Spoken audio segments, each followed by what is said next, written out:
दोस्तों, आदि मानव के बारे में आज हम कितना जानते हैं कि यही ना कि वो कैसे रहते थे, कैसे खाते थे, उन्होंने जंगलों में किन किन कठिनाइयों का सामना किया।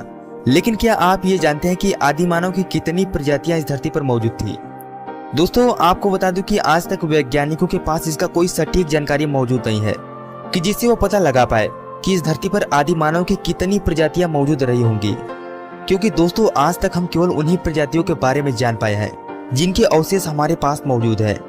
दोस्तों, ऐसे ही 2013 में वैज्ञानिक तब दंग रह गए जब उन्होंने एक ऐसे आदि मानव के प्रजाति के अवशेष प्राप्त किए जिसकी उन्होंने कल्पना भी नहीं की थी।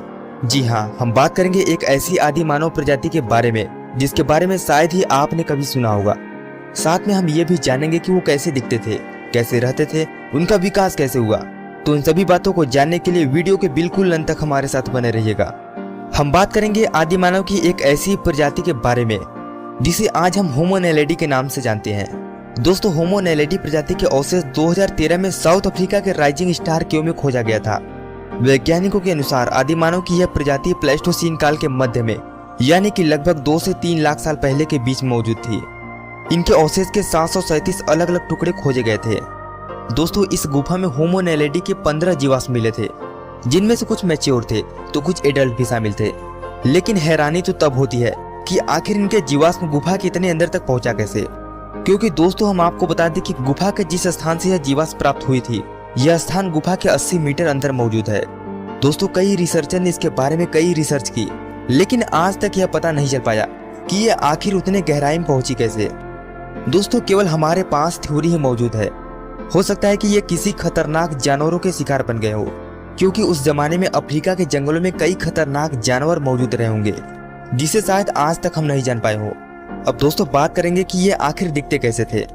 दोस्तों, वैज्ञानिकों के अनुसार होमो नैलिडी बहुत ही छोटे कद वाले आदि मानव की प्रजाति थी। आपको बता दें कि इनकी ऊंचाई तकरीबन 4 फीट 9 इंच ही हुआ करती थी। और बात करें वजन की तो ये लगभग 39 से 55 किलो के बीच में हुआ करते थे। इनके दिमाग का आकार सामान्य आदि मानव से बहुत ही छोटा था। आपको बता दें कि इनके दिमाग का आकार केवल 460 से 410 सेंटीमीटर क्यूब के बीच में ही हुआ करता था।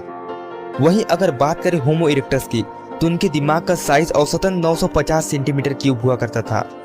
दोस्तों, आज तक ये रहस्य बना हुआ है कि होमो नैलिडी जिस काल में इस धरती पर मौजूद थे, उस काल में केवल बड़े दिमाग वाले आदि मानव की प्रजाति ही मौजूद थी।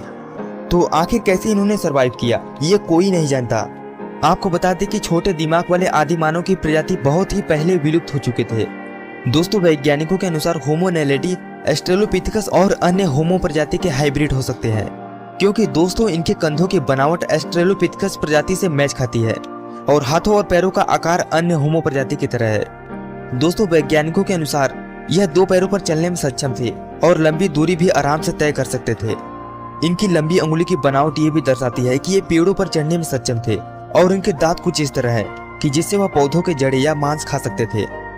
तो दोस्तों, उम्मीद है कि ये जानकारी आपको पसंद आई होगी। दोस्तों, अगर आप इस प्रजाति के बारे में और भी गहराई से जानना चाहते हैं तो इंटरनेट पर और भी जानकारियां उपलब्ध है, आप उसे देख सकते हैं।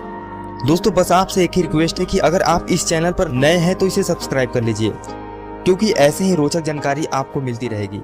धन्यवाद।